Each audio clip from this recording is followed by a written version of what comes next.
Takole, v tem videu bomo malo pogledali nekako osnovno navigacijo znotraj Google Drive. Seveda, možnosti so neomejene, še mislim veliko več drugih možnosti je, ampak jaz bom predstavila te, ki so bistvene za neko osnovno delo v Google Drive, a ne. Zdaj pač, kot vidite tu na levi, imate nek pač osnovni meni, tukaj se vidijo vaše mape, jaz sem pač zdaj šla v eno poln Google Drive, da vidite, kako je to sčasoma, ko dejansko rihtate vsebine. Potem tu so pa neke zadnje datoteke, a ne.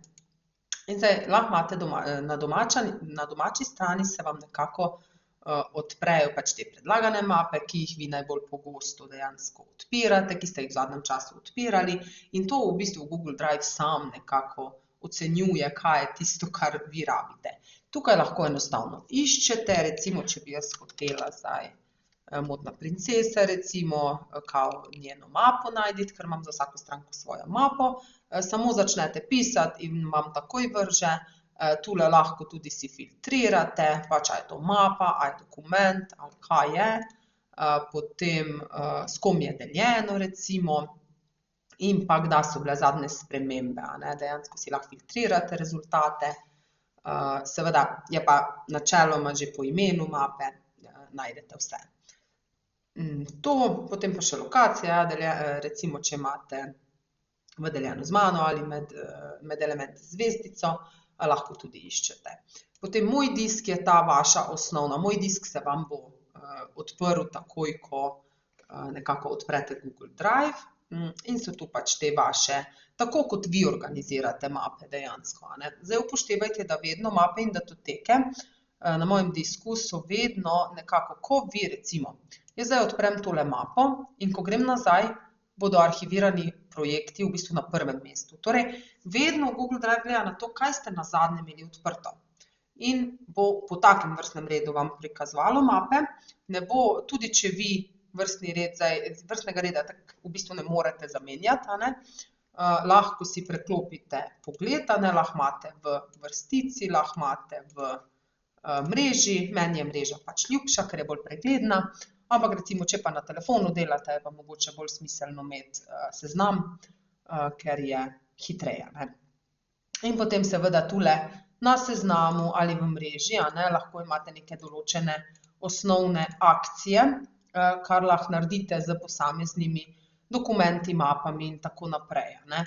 In v bistvu, da ne vedno hodite zdaj bom jaz tule izbrisala, da ne vedno pač hodite v neko specifično mapo ali datoteko, da kar veste, da lahko direktno iz tega osnovnega pogleda neke stvari naredite, a ne. Predvsem je to mišljeno za, recimo, če želite prenesti kako mapo ali datoteko na svoj računalnik, če hočete ime spremeniti, če hočete, najpogosteje je pač skupna raba, a ne, o tem bomo seveda v prihodnje več pogledali, kako se v skupno rabo daje, in pa recimo, če želite premakniti kako datoteko, a ne. Zdaj, kaj je tule smiselno vedeti, a ne, ful je fajn, da si, kot reče Google Drive temu organiziranje, ful je fajn, da si organizirate stvari v zvezdice, da se vam potem prikazujejo tukaj z zvezdico, a ne.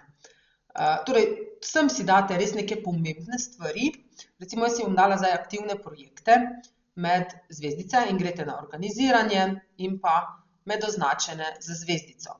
Lahko si tudi v bistvu barvo določim, a ne, kar je tudi fajn, recimo, če je kaj zelo pomembnega, si pač date bolj udarno barvo in tule zdaj izstopa, a ne. Zdaj pa, če grem na zvezdico, imam seveda aktivne projekte tudi tukaj.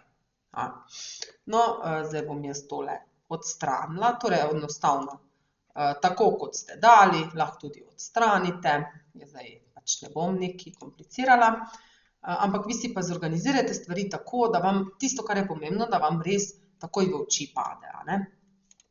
Okej, kaj še lahko, tule imamo podatke, to za vas ni nekaj pomembno, in če hočete zbrisati, pa premaknete v smetnjak. Kaj je zelo pomembno? Da smetnjak tudi praznite. Ko vi date, a vidite, recimo jaz imam dejansko zelo lepo zbrisan smetnjak in vsake 30 dni jih kao pač zbriše, ampak če imate ful dela z Google Drivom, bo v 30 dneh dejansko prepozno včasih, a ne.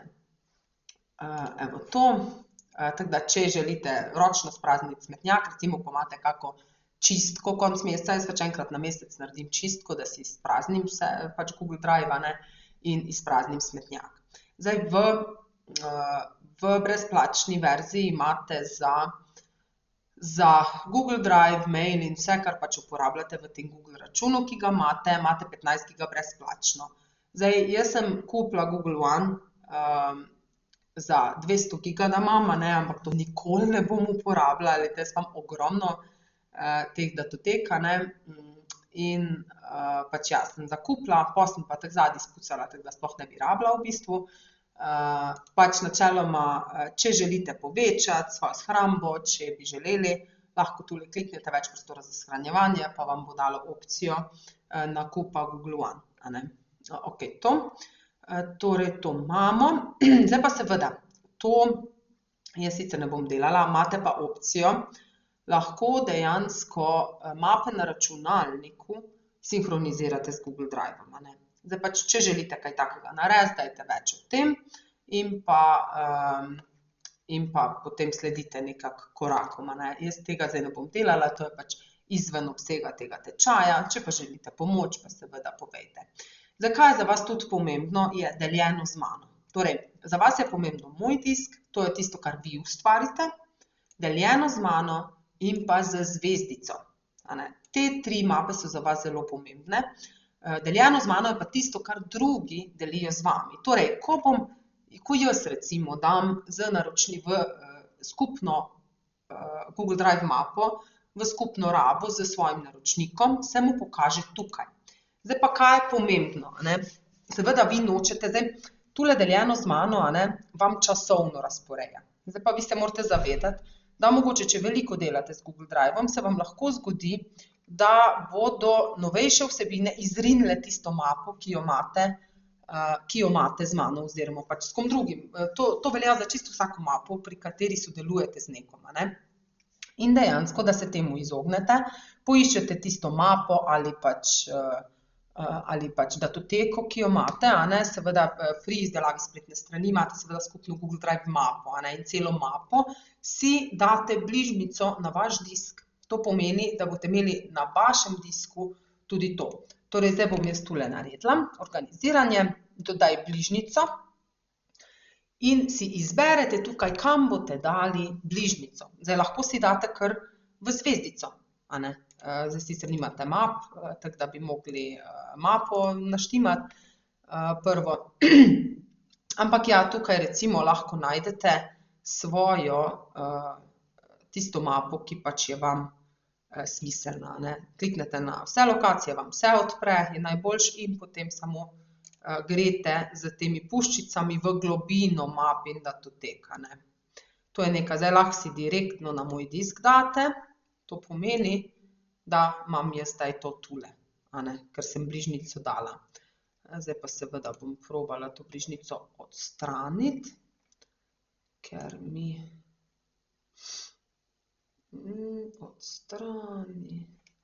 Ja, direktno bližnjico moram zbrisati, ja, nič drugega.